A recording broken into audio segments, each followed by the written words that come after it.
Bonjour à tous. 14 milliards de billets en euros portent sa signature.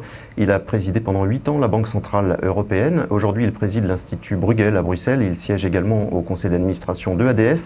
Il va nous dire ce qu'il pense des politiques monétaires menées aux États-Unis et au Japon. Bonjour Jean-Claude Trichet. Bonjour. Est-ce que vous pensez, comme François Hollande, que la crise de l'euro est derrière nous? Je crois que la crise de la monnaie euro n'a jamais eu lieu. La monnaie euro a été extraordinairement résiliente, extraordinairement solide dans toute la tourmente. La crise de la zone euro, c'est-à-dire la mise en cause de l'intégrité de la zone euro, a été suraiguë à 3 reprises au cours de ces dernières années, particulièrement en 2012. Et je crois qu'on peut dire que ce risque catastrophique d'éclatement de la zone euro est maintenant heureusement considéré par le monde entier comme ayant considérablement diminué, comme étant quasi nul. Ce qui ne veut pas dire qu'il n'y a pas des problèmes considérables, bien entendu, de gouvernance économique et budgétaire dans la zone euro. Alors, sur le terrain de la gouvernance, justement, le président français a voulu reprendre l'initiative en appelant de ses voeux la création d'un gouvernement économique européen. Vous-même, vous militez de longue date pour la création d'un ministre des Finances européen.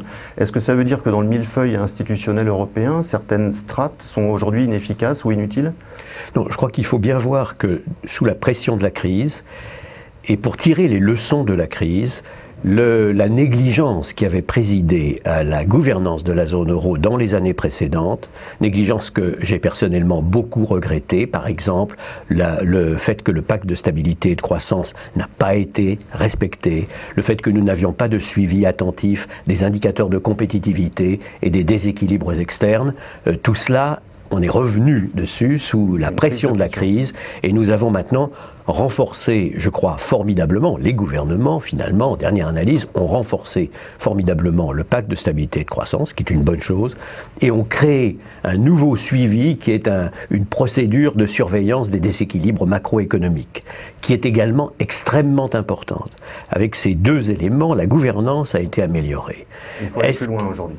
Mon sentiment est qu'il faut aller plus loin, mais il faut voir ce que ça veut dire d'aller plus loin. Ça veut dire aller plus loin dans la voie d'une fédération économique et budgétaire européenne dans la zone euro. Les pays doivent comprendre ce que ça veut dire. Ça veut dire que le gouvernement, entre guillemets, fédéral, prend des décisions qui doivent être appliquées, ou que les institutions fédérales, y compris le Parlement européen, peuvent prendre des décisions qui doivent être appliquées. Notre pays a une tendance à considérer que c'est très bien d'avoir un gouvernement, à condition qu'il ne gouverne pas la France elle-même. Mais un gouvernement gouvernera toute la zone euro, bien sûr. On dit que les louanges tressées à l'égard de votre successeur, Mario Draghi, vous agacent, c'est vrai? Non, je ne sais pas qui dit ça. Nous avons une continuité complète, si vous voulez, dans la crise. Avant la crise, bien entendu, continuité complète avec mon prédécesseur, Wim Duisenberg, et dans la crise, continuité, comme vous le savez, ce qui a été fait par la Banque Centrale Européenne à plusieurs reprises a consisté à être vraiment le verrou de la zone euro, l'institution fédérale au sein de la zone euro. Continuité, ça veut dire que dans la même situation que Mario Draghi, vous auriez utilisé les mêmes outils non conventionnels? Les outils non conventionnels utilisés ont été utilisés avant, bien entendu, la transmission de la présidence. Le refinancement illimité à taux fixe a été créé dès le 9 août 2007, c'est vous dire si ça remonte en arrière, au moment de la crise des subprimes. Et ensuite, avec le dépôt de bilan de Lehman Brothers, on a généralisé jusqu'à 1 an la possibilité de donner de la liquidité de manière illimitée à taux fixe.